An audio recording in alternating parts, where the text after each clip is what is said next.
বৃশ্চিক রাশি জাতক জাতিকাদের ক্ষেত্রে যারা এডুকেশন ডিপার্টমেন্টে আছেন সময়টা ভালো যাবে। যে কোনো ধরনের লিটিগেশন রিলেটেড বিষয়ে যারা ফেঁসে আছেন, জড়িয়ে আছেন, তাদের ক্ষেত্রে ধীরে ধীরে কিছুটা পজিটিভিটির জায়গা আসবে। এখনই পূর্ণাঙ্গ পজিটিভিটি লিটিগেশনের ম্যাটারে কিন্তু আসবে না। তবে একাডেমিক রিলেটেড ম্যাটারে যারা সংযুক্ত রয়েছেন, একাডেমিক সংক্রান্ত বিষয়ে ডেভেলপমেন্ট হবে। মেডিকেল ফিল্ডে যথেষ্ট গ্রোথ দেখতে পাচ্ছি।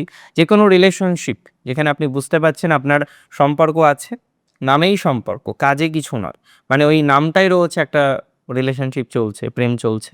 বাট কাজে আপনি দেখতে পাচ্ছেন না সেরকম গ্রোথ। এই ধরনের বিষয়ে আমরা কিন্তু যথেষ্ট গ্রোথ বা অপরচুনিটিস দেখতে পারবো।